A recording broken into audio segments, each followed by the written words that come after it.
Good morning, children. So we are discussing about the 11th new lesson, 11th A, that is yesterday also we discussed national movement, the early phase 1885 to 1918. So this national movement was started in the three phases. Actually, why it has been started? The national movement in India was an important epoch in the Indian history, and to divide diverse people's section of society into one section. There's all the people respect of caste, religion and everything.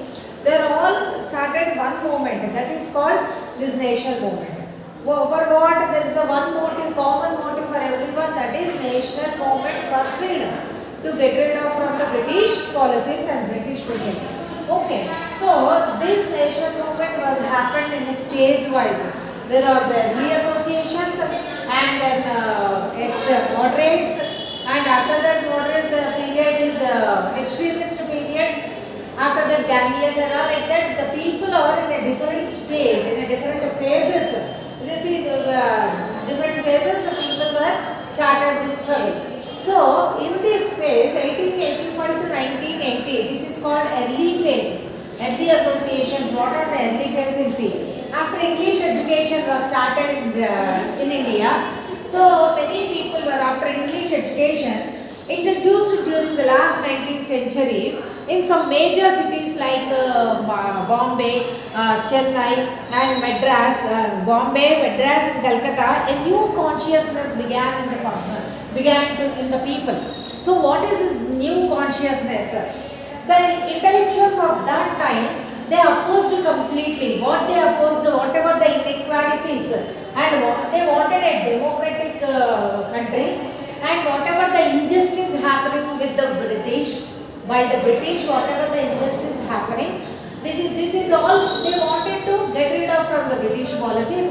So they want freedom, and they wanted to make an end from that, and that is the beginning of the national movement. So these seeds of the new consciousness were sown in the second half of the 19th century. It was when it has begun. Second half of the 19th century. So the educated Indians, particularly moreover before that, when during the independence and before the independence, many people were illiterate, and slowly they started English education. So when the English education, they learned English education and they were doing barrister and all in the foreign countries and all. After that, the educated Indians, after understanding the nature of the policy of the British, slowly they understand the nature of the British policy. What is the British, how the Britishers are behaving, what is their policy and all, and became more and more critical to the British policies in India. They began to come together and discuss. They were togetherly they are discussing, and also framed an association in 1866. In 1866, they formed an association. In that, who is the organizer? Dadabhai Naoroji. He is the organizer, Dadabhai Naoroji.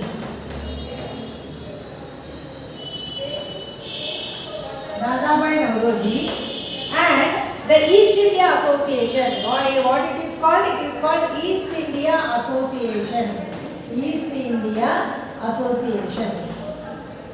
So this East India Association started in 1866 by Dadabhai Naoroji, and in this they were discussing, there is a big question for India. There is a question. What is that question? During 1866 to 1885, various leaders, who are the leaders like Surendranath Banerjee and Justice M.G. Ranade, Badaruddin Taibaji, K.C. Telang and B. Subramaniam, organized associations in Calcutta. Okay, and Pune, Bombay, Madras, Calcutta, Pune, Bombay, Mumbai. Now we are saying Mumbai, that is Bombay, Madras. Discuss the problems faced by many people, and many in different states, many people, whatever the problems they are facing by the British, they discussed. And though many of these associations functioned in specific parts of the country, and their goals were started as the goals of the people of India. So whatever the goals set by these people, that goals are with the India, total India's goal. Those are the common goals for India. What is the main goal? To get freedom. That is the main goal. And whatever the injustice is happening by the British, they wanted to end of that policy, British policy. And then they worked with the idea the modern peace should be sovereign, a modern consciousness, a key feature of nationalism. In other words, they believed that Indian people should be empowered, take decisions regarding their efforts. Many of these intellectuals also led campaign against some Britishers like taxes on textiles, racial discrimination against Indians, repressive laws against Indian newspapers, etc. They released the importance of discussing that the policies of the government and organized a campaign to change them. So what is their main goal? What are the decisions they have taken is, the first thing is they want freedom. They want a complete freedom. That is first thing. And second thing is, whatever they are doing, they are showing some social discrimination. They are showing some social discrimination. What is this social discrimination? That means there is a discrimination between Britishers and Indians. There is a lot of discrimination they are showing. I said about the 1857 revolution, isn't it? Even in the 1857 revolution is the first national movement, I told you. So what is this first national movement? This is called even army people movement. This is also called Sepoy Mutiny. What is that? Sepoy Mutiny. So what is the Sepoy Mutiny? Even here also the army people got a lot of aggression created among the soldiers. Why it has happened? Why it is the soldiers Sepoy Mutiny? Because they made a lot of discriminations between the British soldiers and Indian soldiers. What they I said, some religious reasons, some political reasons. There are so many reasons in this. Political reasons, religious reasons and economic reasons. So what are these economic reasons means? They are not giving proper salary to the soldiers, and they are not giving a good food to the soldiers comparatively with the British or white soldiers. They are showing a different treatment, and for black soldiers, for Indian soldiers, they are showing a different treatment. And political reasons. Political reasons are if they are very good in war and all, even though they are not giving a good positions to the white Indian people. Only whatever the higher positions they are giving to the British soldiers only.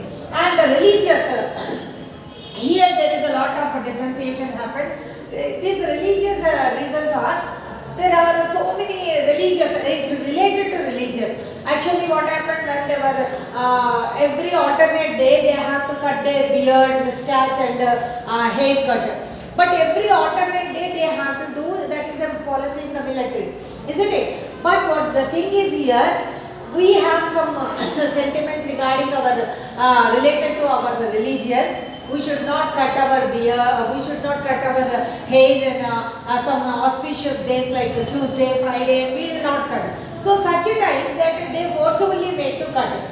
So that is one of the revolution by the Indian soldiers, Hindu soldiers, and Muslims they not remove the beard. Even for them also they removed the beard. So that is one of the Muslim religion, it related to Muslim religion. And even the Sikhs, Punjabi Sikhs, most of the soldiers are from Punjab generally. So most of the Sikhs they will have a hair, they will not cut the hair at all. So they will use turbans and all for that. Excuse me. So even for that also, they for even Sikhs also they told to cut the hair. So they completely forcibly they made all these things. And so people revolted in all the sectors, all the community people they revolted among the soldiers. And that is one reason. And the other reason is when they were using bombs and all, they used in the cartridge, whatever the bomb, they'll peel it off from the bomb and they have to throw it in the war. During the war, they have to use that bombs. So in that bomb, whatever peeling the paper, under the paper there is a glue the pig fat and the fat of a cow. So pig is a hated animal to the Muslims, and cow is a pious animal to the Indian people, Hindu people. So both were denied for the using that bombs. So again the revolution started, and it is almost 1 year that there is a very the people soldiers were rebelled, and 1 year almost peasants and other people are also supported for this, and the government, the British government, to suppress that movement, they took 1 year time. So that 1 year, throughout the year they were completely made hartals and all by the against the British. So this is 1857 revolution.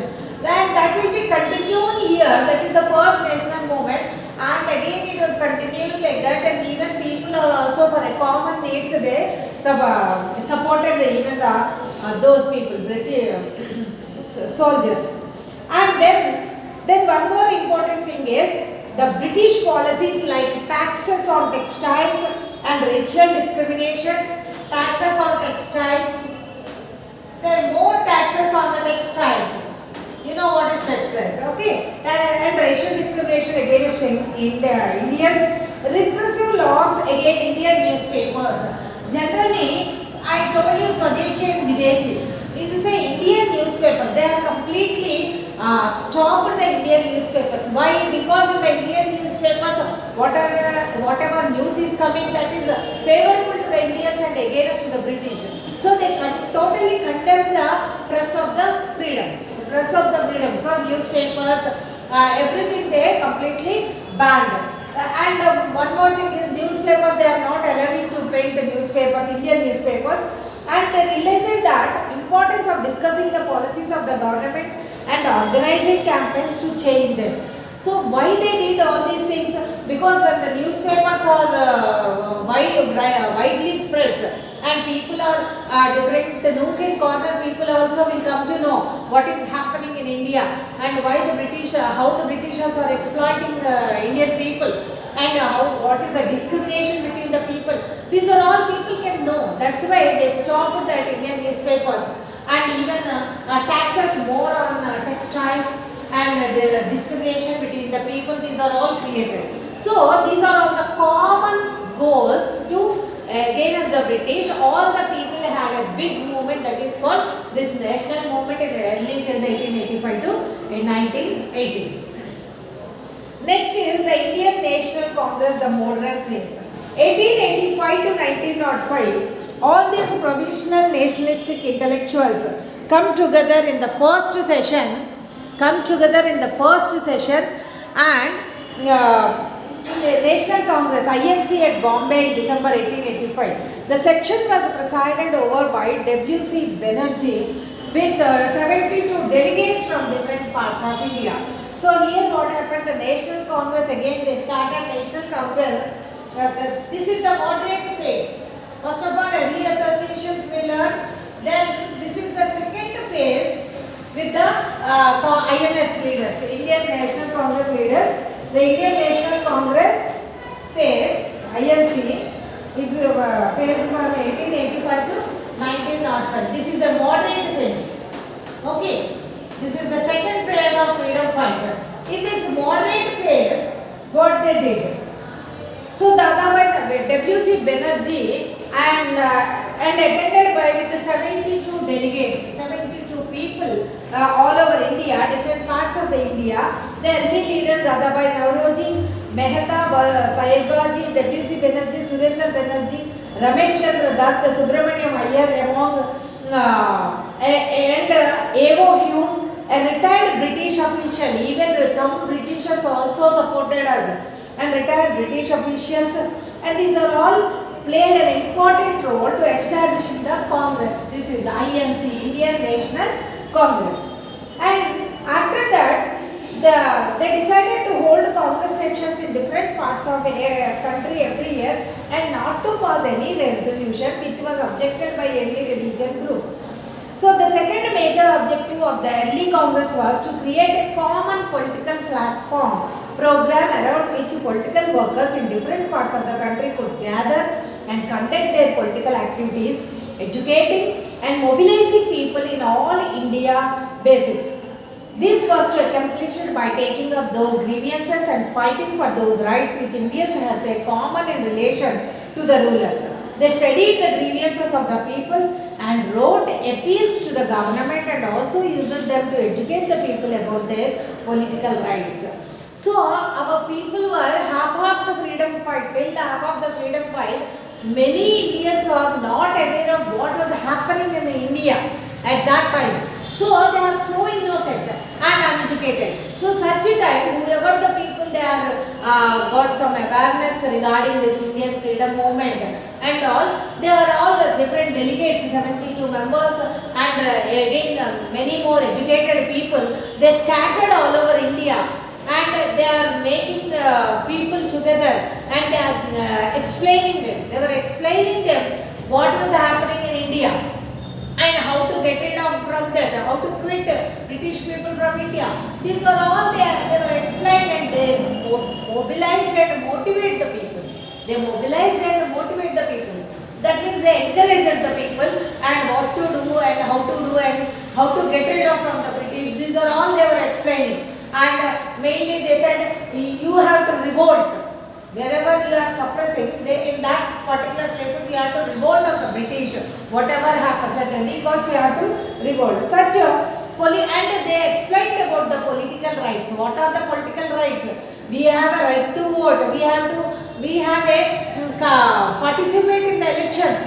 These are all important. These are all the political rights being a democratic country. So these are all mobilized and motivated and educated the other people. And at this stage, INS is decided not to take up issues relating social reform as it would divide the Indian people. Reform was to be carried out through different forms. In 1886, 436 delegates were elected to the Congress by different local organizations and groups indicating its popularity in 1 year. Hereafter, National Congress met every year in December, different parts of the country. And were mostly in the delegates, whoever the delegates are, 436 delegates are going, Congress leaders, they were scattered in India and what they were doing, they were participated in the delegates were mostly, whoever the delegates, they were journalists, doctors, women entrepreneurs, traders, industrialists, teachers and landlords. These are all participated in this. And the Kadambari Ganguly, who was the first woman graduate from Calcutta, mostly men from higher social background, attended these sections. During the first 20 years, the Congress was led the leaders who known as moderate nationalists. These are all comes under moderate phase, moderate nationalist. We have the early associations, moderate phase, and after that extremist phase. Like that, the movement, the national movement happened in a 3 phases of the freedom fight. Okay, children, I will not explain all the things because you will be getting confused. So, since here I will stop here now and we will conclude the lesson in the next session. Thank you.